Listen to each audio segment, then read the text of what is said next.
Yo mga idol, kamusta? Sports Talk PH nga pala. Ang bagitong pambato natin, pag-usapan natin yan mga idol. Ngunit bago ang lahat ay huwag kakalimutang mag-subscribe at i-click ang notification bell button for more sports talk. So hindi nga po natin maikakailan na ang 22 anyos na bata ni Jerry Peñalosa na si Kenneth Glover ang isa sa sinasabi ng madaming Pinoy boxing fans ngayon na bagong muka ng Philippine boxing. Ito po ay dahil talagang agaw pansin lagi ang kanyang mga laban ng dahil sa agresibong fighting style niya na talaga namang napakagandang panoorin. Kaya naman sa tuwing lumalaban siya ay padami na ng padaming fans ang nag-aabang sa kanya. Katulad na lang ng naging laban niya kahapon, kung saan sa kauna-unahang pagkakataon ay dumayo siya sa bansang Japan upang harapin ang veteranong Japanese fighter na si Kita Kurihara.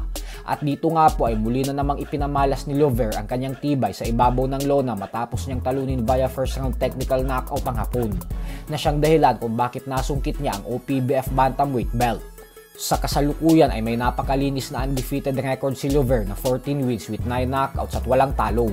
Maging si Pinoy Boxing Prodigy ay sinabi sa kanyang official Facebook page na bukod sa malaki ang potensyal ni Glover maging world champion balang araw, ay kapag nanatili umano itong disiplinado at committed sa pag-eensayo at hindi lalaki ang ulo, ay malaki daw talaga ang posibilidad na maging isang elite fighter ito.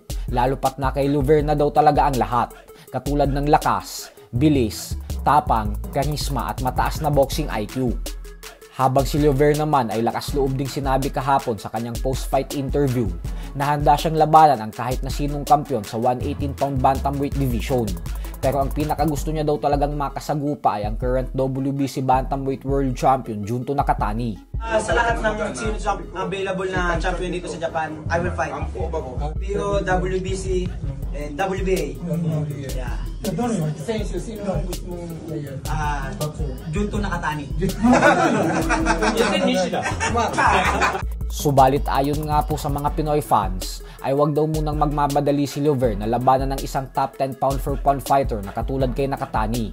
At bagkus mas mabuti daw kung lumaban lang muna ito sa mga world rank fighters upang dumami pa ang kanyang experience at mahinog ng gusto.